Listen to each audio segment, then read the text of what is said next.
Hi all, ನಾನಿವತ್ತು ಇಲ್ಲಿ ರುಚಿಕರವಾದಂತಹ ಒಂದು ಚಟ್ನಿ ದಿಢೀರ್ ಅಂತ ಆಗುವಂಥದ್ದು ತುಂಬ ಕಮ್ಮಿ ಇಂಗ್ರೀಡಿಯೆಂಟಲ್ಲಿ ಹೇಗೆ ಮಾಡೋದು ಅಂತ ತೋರಿಸ್ಕೊಡ್ತಾ ಇದ್ದೀನಿ. ಬನ್ನಿ ನೋಡೋಣ. ಫಸ್ಟಿಗೆ ಇಲ್ಲಿ ನಾನು ಒಂದು ಬಟ್ಲು ಹುರ್ಗಡ್ಲೆನ ತೊಗೊಂಡಿದ್ದೀನಿ. ಇದಕ್ಕೆ ಮೇನ್ ಇಂಗ್ರೀಡಿಯೆಂಟೇ ಹುರ್ಗಡ್ಲೆ.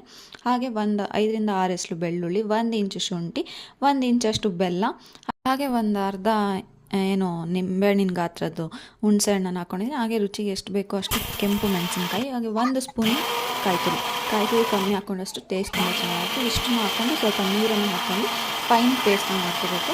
ಉಪ್ಪು ನೋಡ್ಕೊಂಡು ಹಾಕ್ಕೊಳ್ಳಿ. ಈಗ ಫೈನ್ ಪೇಸ್ಟ್ ಆದಮೇಲೆ ಒಂದು ಒಗ್ಗರಣೆ ಹಾಕ್ಕೋಬೇಕು. ಮೇನ್ ಒಗ್ಗರಣೆ ಹಾಕ್ಕೊಂಡ್ರೆ ಟೇಸ್ಟ್ ತುಂಬ ಚೆನ್ನಾಗಿರುತ್ತೆ. ಹಾಗಾಗಿ ಇಲ್ಲಿ ನಾನು ಒಂದು ಪ್ಯಾನ್ಗೆ ಒಂದು 2ರಿಂದ 3 ಟೇಬಲ್ ಸ್ಪೂನ್ ಆಯಿಲ್ ಹಾಕಿ, ಆಯಿಲ್ ಬಿಸಿ ಆದಮೇಲೆ ಸಾಸಿವೆ, ಜೀರಿಗೆ, ಕರಿಬೇವು, ಹಿಂಗನ್ನು ಹಾಕಿ ಇದು ಚಟಪಟ ಅಂದಮೇಲೆ ನಾವೇನು ಮಾಡ್ಕೊಂಡಿದ್ವಲ್ಲ ಚಟ್ನಿ ಅದಕ್ಕೆ ಹಾಕ್ಕೊಂಡು ಮಿಕ್ಸ್ ಮಾಡ್ಕೊಂಡ್ರೆ ಆಯಿತು.